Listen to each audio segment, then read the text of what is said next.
ఉన్నంత ఉండే మన గుండె సజావుగా ఉంటే ఏ ఇబ్బందులు ఉండవు. అయితే కారణాలేవైనా కావచ్చు, కానీ కొంతమందిలో గుండె పరిమాణం అనూహ్యంగా పెరుగుతూ వస్తూ ఉంటుంది. ఇలాంటప్పుడు గుండె కండరం క్రమంగా బలహీనపడుతూ వస్తుంది. దీంతో శరీరం అంతటికీ రక్తాన్ని సరఫరా చేసేందుకు గుండె ఎక్కువగా శ్రమించాల్సి వస్తుంది. ఈ పరిణామం చివరికి గుండె వైఫల్యానికి దారితీస్తుందని చెబుతారు డాక్టర్లు.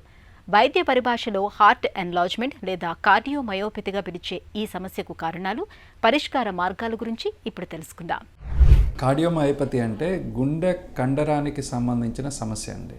అంటే గుండె కండరం సరిగా పనిచేయనప్పుడు దాన్ని కార్డియోమయోపతి అంటారు. ఇలాగ రావటానికి అనేక కారణాలు ఉన్నాయండి. అంటే ఉదాహరణకి డైలేటెడ్ కార్డియోమయోపతి తీసుకుందాం. డైలేటెడ్ కార్డియోమయోపతి అంటే హార్ట్ బలహీన పడిపోయి దాని ద్వారా ఎన్లార్జ్ అవటం అనమాట.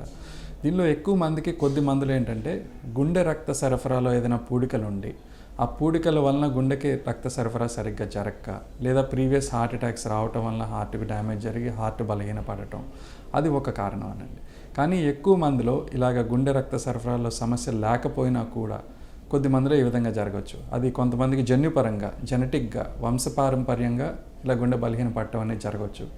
కొద్దిమందికి అంటే మనకి మోస్ట్ కామన్ కాజ్ ఏంటంటే డయాబెటీస్ అండి. షుగర్ ఉన్న వాళ్ళలో షుగర్ వలన హార్ట్ బలహీన పడిపోయి ఎన్లార్జ్ అవ్వటం అనేది కూడా జరగవచ్చు. సో అది ఒక కారణం.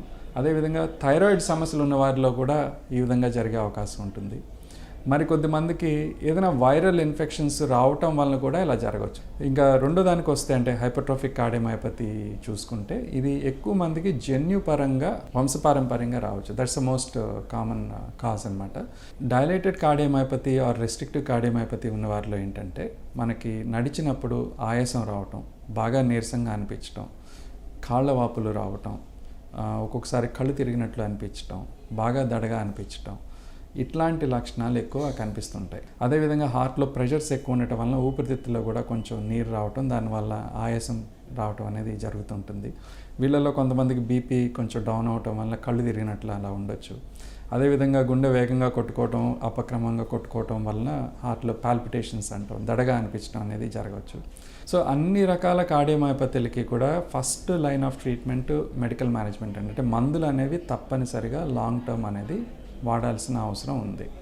సో ఈ మందులు వాడుకుంటూ ఇంకా ఎడిషనల్గా కొద్ది మందిలో కొన్ని ఎక్స్ట్రా ట్రీట్మెంట్ ఆప్షన్స్ కూడా ఆలోచించాల్సి వస్తుంది. కొద్ది మందిలో పేస్ మేకర్లని అమర్చడానికి అవసరం పడవచ్చు. అదేవిధంగా హైపర్ట్రోఫిక్ కార్డియోమయోపతి ఉన్న వారిలో కొంతమంది ఆ గుండె కండరం మందం తగ్గించడానికి అబ్లేషన్ అంటాం, అంటే ఆల్కహాల్ అబ్లేషన్ కానీ, లేదా ఒక్కోసారి సర్జికల్ మయోమెక్టమీ అంటాం, అంటే ఓపెన్ చేసి సర్జరీ ద్వారా ఆ ఎక్స్ట్రా మజిల్ గుండె కండరం ఏదైతే ఉందో అది తీసేయటం కానీ కొద్ది మందిలో చేయాల్సిన అవసరం జరుగుతుంటుంది.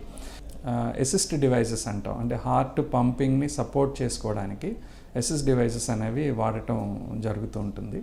అండ్ ఇవన్నీ చేసినా కూడా ఇంకా పర్సిస్టెంట్గా హార్ట్ ఫెయిల్యూర్లోనే ఉంటే దాని లాస్ట్ ఆప్షన్ కింద హార్ట్ ట్రాన్స్ప్లాంట్, కార్డియాక్ ట్రాన్స్ప్లాంట్ అనేది ఆలోచించాల్సిన అవసరం ఉంటుంది.